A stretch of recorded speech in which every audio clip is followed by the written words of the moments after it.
ጀማው ሀይ ሰላም ሰላም፣ እንዴት ናቸው? ደህና ናቸው? እኔ ደህና ነኝ አልሐምዱሊላህ። እነዚህ ሰዎች አያቸዋቸዋቸዋ በቃ ይህንን ቤት የምናስመስለው ሶስታችን ነን ወላሂ። እና በአጭሩ ዛሬ ስራዬንም ላስቃኛችሁ። አረ ምንድን ነው ቤቴ ደግሞ እኮ በጣም ቀዘቀዘ።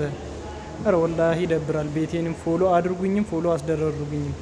እና ይህ ቤት ማለት ነው የኔና የነዚህ ሰዎችን ደም ጠጥቶ ነው እንደዛ ያማረበት ማለት ነው። መጀመሪያ ምን እንደሚመስል በዛኛው ቪዲዮ ይዩት። መጀመሪያ ምን እንደሚመስል ማለት ነው። እና ዞሮ ዞሮ ከተሰራ ማያምር ነገር የለም። አሁን ቀጣይኛው ስራዬ የሚሆነው እንግዲህ አቧራዎችን መጠራረግ ነው። ይህንን ውስጡና ውጭውን ጨርሻለሁ። አሁን ቀጣይ ስራዬ ነገ ጀምሬ እነዚህን ወረቀቶችን አነሳቸዋለሁ። ከዛ አንስቼ በዚህ ጋር ይጫናል። ከዛ በኋላ ታወርዳለህ። ያው ዛሬ በጊዜ ጨርሼ ነበር። እነዛ መስታወቶችንም እንደ ማጽዳት ነገር አደረግኩኝ።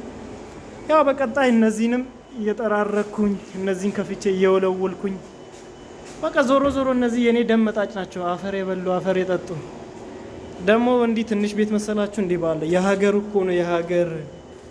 በቃ ዞሮ ይኸው ሙሉ እኔ ነኝ ሰው አድርገው። ወላሂ አላሳዝናችሁም? ቢያንስ እስቲ ቤቴ አካውንቴን ፎሎ አስደራርጉልኝ። ወላሂ ለቢዝነስ ተፈልጎ ነው። እና ያው ከዚህ በፊት ለምኜም አላቅም አስለምኜም አላቅም። የመጀመሪያ ስለሆነ ደግሞ እናንተም እምቢ ትሉኛላችሁ ብዬ አልገምትም። እና ያው በቃ በተቻላቸው ግን ፎሎ አድርጉኝም አደራርጉኝም። እና ያው ስራ ይሄን ይመስላል። ሁሌ እነዚህን እያሟሸው ነው የምውለው። ባጭሩ ምን ለማለት ፈልጌ ነው፣ ያው ይሄን ስራ እየሰራሁኝ ቢያንስ እስቲ የሆነ የተሻለ ደግሞ ልለውጥ አስቤ ነበርና እና የራሴንም አይዲ ላሰራ ነበረ የፈለኩት። እና ያው የራሴንም አይዲ ካሰራሁኝ በኋላ ደግሞ ያው ቤቴ ደግሞ ቲክቶክ ትንሽ ፎሎወሩ ከፍ ማለት አለበት።